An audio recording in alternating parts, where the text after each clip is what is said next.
If you're a 2K player, this site's probably all too familiar to you. Perfectly timed jump shot, clanks off the rim, yellow release. So why does a jump shot with perfect timing sometimes become yellow and sometimes become green? It turns out there's at least 3 other factors other than user timing that go into determining whether a shot comes out as green or yellow. These are your shooter's attributes, the shot location, and the quality of your shot. Let's talk attributes. A player needs to meet a minimum shot standing, shot moving, and shot IQ ratings in order to obtain a green release. These minimum attribute requirements vary quite greatly depending on what region of the court you're shooting from. So to try and find these exact figures, I tested it on freestyle mode on superstar difficulty simulation sliders. For my first round of testing, I disabled all shooting badges and shot only from hot zone neutral locations on the court. I shot from 4 different regions: beyond the arc 3, corner 3, mid-range, and close. For beyond the arc 3s, I found that the shooter needed at least an 88 in standing shot 3-point, moving shot 3-point, and shot IQ in order to get a perfect release. For corner 3s, this number was 80, for mid-range it was 72, and close range it was very low at only 30. I repeated these same tests, but with giving the shooter all gold shooting badges. The result was that the minimum attribute requirements were 2 lower. So for instance, beyond the arc 3s, instead of 88, I only needed an 86 to hit green releases, and with corner 3s, instead of 80, it was 78, and so on. The second factor affecting your chance at a green release is shot location. The furthest green release I was able to obtain was this shot right here with Steve Nash. As you can see, he's about a foot or 2 behind the 3-point line, and it seems like the maximum 3-point distance you can get green releases from is within the hot zone box.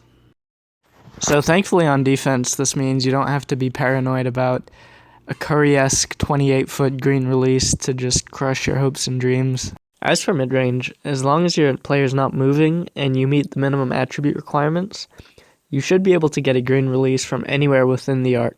If you are moving, there seems to be a limit of about 16 to 17 feet that you have to shoot within in order to be able to obtain the green release. Up to this point, I've only tested from hot zone neutral locations. So how do hot and cold zones come into play here? It turns out that shooting from a hot zone will actually lower the attribute requirement for you to get a green release, usually by 2. So this means that instead of needing a 72 to get a green release from mid, you'll only need a 70, as you see evidenced in the clip here. As you might guess, from a cold zone has the opposite effect. So instead of needing a 72 to get a green release from mid, you'll need a 74 if you're shooting from the player's cold zone. The final determinant for being able to get a green release is shot quality. I broke this down into 2 parts: whether your player is moving and how open they are. Can you get a green release while moving? Yes, although it has to be from mid-range in. The minimum requirement to get it from mid-range is to have an 85 standing and moving mid-range, as well as an 85 shot IQ. From close range, the minimum requirement is still very low, at only 30 for all the 3 attributes we've been mentioning. So the final piece of this green release puzzle is how open you are when you shoot. I found that from 3, you had to be completely wide open. If anyone's even near your airspace, then that perfectly timed green is going to turn into a yellow.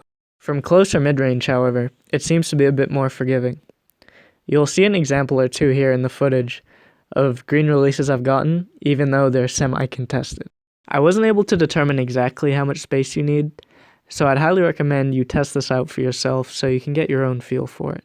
Now, this is the part of the video where I put on my tinfoil conspiracy hat and go ahead and say that I think there's been a major buff to the green release in the past couple days, particularly from 3. When I first started this testing the week of February 21st, the requirements to get green release 3s were insanely high. Beyond the arc, you needed a 97 3 with almost all gold shooting badges, and from the corner, you needed at least a 92 with corner specialist. So just a disclaimer, it seems like the 2K devs are constantly tweaking the shot meter and what it takes to get a green release. I did the final testing for this video on February 27th, so it's very possible that in the future, these numbers I mentioned may change. My second disclaimer is that I didn't formally test this in any online scenario, although I did informally test just by playing games after the patch, and it seemed like players I had never hit green releases for were definitely hitting more from 3. My third and final disclaimer is that you should treat all the information I'm giving you as the minimum requirements to achieving a green release, not a guarantee. For some reason, even when all these criteria I've mentioned are satisfied, the game will still, for some reason, give you a yellow release. I really couldn't figure out what the exact reasoning was behind it. Maybe there's some element of randomness to it, but I can't say for sure. But regardless, I hope this video gave you a clearer understanding of the shot meter, so you know when more or less to expect getting a green release. And I hope this will reduce some of the frustration levels I know are inherent with playing 2K. If you've made it this far in the video, thank you very, very much for watching. This video took quite a bit of time and effort to produce, so if you found it useful, perhaps I've earned a like.